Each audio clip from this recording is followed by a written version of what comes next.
మనకి ఈ మహిళ అంటారు కదా! చనిపోయిన తర్వాత కుటుంబ సభ్యుల్లో మహిళ ఎంతవరకు ఉంటది? ఎన్ని రోజులు ఉంటది అని చెప్పి. ఇప్పుడు సందర్భం ఏందంటే 11 డేస్ బ్యాక్ ఒక ఇన్సిడెంట్ జరిగిందని చెప్పాను కదా! దానికి సంబంధించి ఒకటి కుటుంబ సభ్యులకి ఉంటది. ఉమ్మడి కుటుంబంలో వాళ్ళకి ఉంటది.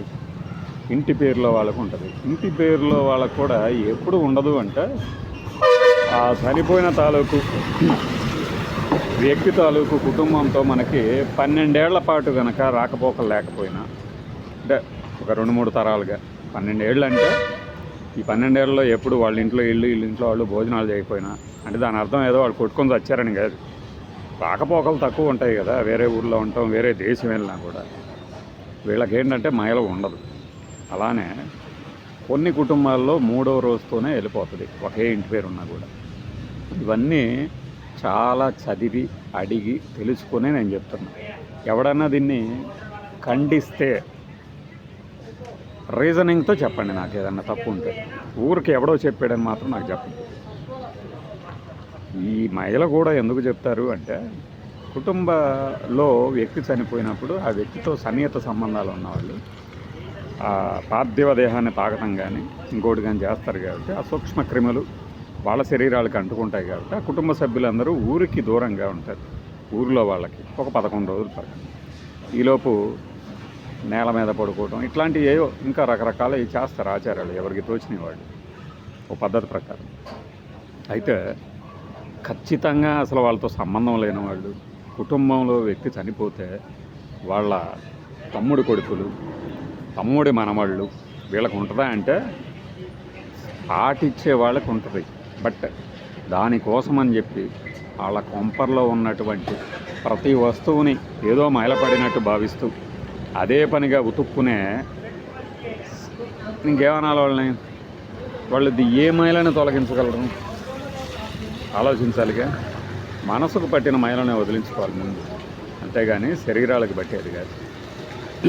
ఆ వ్యక్తితో మనకి అనుబంధం ఉంటుంది కాబట్టి ఒక 3 రోజుల పాటు ఆ దుఃఖంలో ఉంటారు కాబట్టి వాళ్ళ తాలూకు డిప్రెషన్ని కూడా ఊర్లో వాళ్ళకి పంచకుండా ఉండటానికి కొద్దిగా దూరంగా ఉంటామంటారు. ఇది శాస్త్రీయ దృక్పథం ఇందులో. అంతేగాని వాడిని అంటుకుంటేనే వీళ్ళు చచ్చిపోతారు, చిచ్చి వాళ్ళని అంటుకోవద్దు, ఇది కాదు మహిళంటే. తెలియని సుంటలకి మనం ఎంత చెప్పినా వినరు. వాళ్ళకి తెలిసిందే వేదం అనుకుంటారు, వాళ్ళకి తెలిసిందంటే సంప్రదాయం అనుకుంటారు, వాళ్ళకి తెలిసిందే ఏమంటారు ఆనవాయితీ పద్ధతులు. ఈ పద్ధతుల పేర్లు చెప్పి మిమ్మల్ని చాలామంది నోర్లు నొక్కుదా ఉంటారు. మీ కొంపలో ఉంటారు, చుట్టుపక్కల ఉంటారు. వీళ్ళ జీవితంలో వీళ్ళు ఫాలో అవ్వనాయి అన్నీ అవతల ఉండి ఫాలో అవ్వమని చెప్తారు. అందులో సందేహమే లేదు. ఇంటి పేరు ఉన్న వాళ్ళకి మహిళ అంటే పురిటి మహిళ వేరు, చనిపోయినప్పుడు మహిళ వేరు.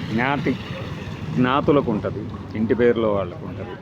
కానీ ఆ మహిళ ఏదో మిమ్మల్ని మీరు తగలబెట్టుకోవడానికి అది అప్పుడు ఆ సభ్యుడితో మీకున్న అనుబంధాలు గుర్తు చేసుకుంటారు.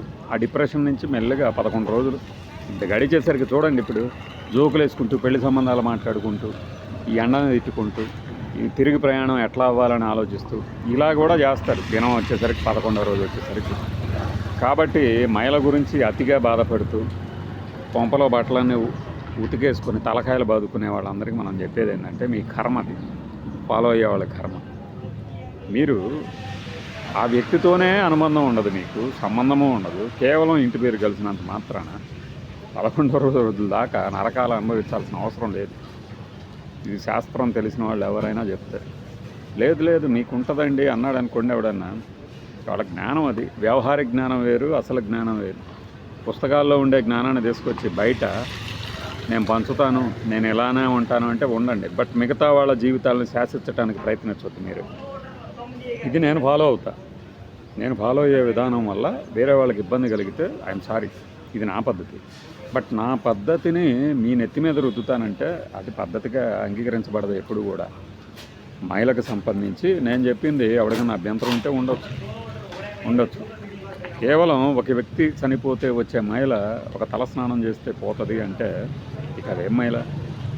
ప్రతిరోజు తలస్నానం చేసేవాడు ఉంటాడు. అలానే కొంతమంది శవాలని మోస్తే అంతరాని పాపంలాగా ఫీల్ అవుతారు. అది చాలా పుణ్యము, అలాంటి వాడిని దర్శించాలి, అలాంటి వాళ్ళని పూజించవచ్చు, గౌరవించవచ్చు అనేవాళ్ళు ఉంటారు. ఈ రెండిట్లో మీరు ఏది దేనికి చెందుతారు అనేది మీకు మీరు ఆలోచించుకోవాలి. ఊరికనే ఆత్మ అక్కడక్కడే తిరుగుతుంటుంది, మిమ్మల్ని పట్టుకుంటుంది, మిమ్మల్ని వేధిస్తుంది అనుకునేవాళ్ళు అసలు పోకండి. చావు వీళ్ళకి పోకండి. ఎందుకంటే మీ భయమే మిమ్మల్ని వేసేస్తుంది ఏదో ఒక రోజు. ఇది నేను చెప్పదలుచుకున్నది. జ్ఞాతులు అంటే మనకి తెలుసు కాబట్టి నీకేం తెలుసు అనేయటం చాలా ఈజీ. అసలు ఎవడైనా అవతలవాడికి ఏం తెలియదు అంటుంటేనే దాని అర్థం వాడు చెప్పే తినాల్సిన అవసరం ఉండదు. నాకు తెలుసు, నువ్వు వింటావేనవో విను, అంతేగాని నీకు తెలియదు ఇలానే చేయాలి ఇదే పద్ధతి అనేవాళ్ళతో వాదించకండి. వాదించడం వల్ల ఏమవుతుంది, వాడి స్థాయికి మనము దిగజారుతాం. మనం వాదంలో గెలిచినా కూడా మనకంటూ ఇంకా విలువ ఉండదు. కాబట్టి వాదనలకు దిగవద్దు. ఎందుకు అనవసరంగా? ఏం సాధిస్తాను? వెదవల్లానే ఉండిపోతాయి. ఇంకా కాళ్ళు చేతులు ఆడని ముసలివాళ్ళు, చిన్నపిల్లలు, వాళ్ళని కూడా మహిళ పేరుతో వేధించే వాళ్ళకి మనం చేయగలిగింది ఏం లేదు. ముందు ఆత్మశుద్ధి కావాలి కదా. ఆత్మశుద్ధి లేకుండా బయట బట్టలను ఇంటినో తడిపితే ఏమొస్తుంది? పురాణాలను మీరు అవమానించొద్దు, సనాతన ధర్మాన్ని అవమానించొద్దు. ఇలాంటి యదవకబులు చాలామంది చెప్తారు. వాళ్ళ జీవితంలో వాళ్ళు ఏమాత్రం ధర్మం ఆచరిస్తున్నారో వాళ్ళ ఆత్మలకు తెలుస్తుంది. ఇది కాకుండా వేరేది ఉంది అంటే రీజనింగ్ కావాలి, హేతుబద్ధత, తార్కికత. అవతల వాళ్ళని ఆలోచనల దిశగా ప్రేరేపించండి, ఆలోచించేలా చేయాలి. ఇప్పుడు ఒక పద్ధతి చెప్పావంటే అది అవతలని సుఖవంతం చేయడానికి, మన జీవితాన్ని సుఖవంతం చేసుకోవడానికి పద్ధతులు పెట్టుకున్నాం, నరకప్రాయం చేయటానికి కాదు. అది తెలిసిన వాళ్ళకి పద్ధతుల్లో సడలింపుల పేరుతో చాలా చేస్తూ ఉంటారు. ఇంకా అంతెందుకు, 11 రోజులు మహిళ అయిపోయిందాక స్నానాలు చేయకూడదు, అన్ని బట్టలు ఉతకాలి అనేవాళ్ళు. మీకు ఈ పద్ధతులు చెప్పినాడు ఒకానొక సందర్భంలో దాన్ని మేరతాడు, మీరు వాడికంటూ కొన్ని అమెండ్మెంట్లు ఉన్నాయని చెప్తాడు. నమ్ముతారా? కుదరనప్పుడు ఏం చేస్తావులే అని ఒక మాటతో తీసేస్తాడు. అంటే ఇది ఒక కసి.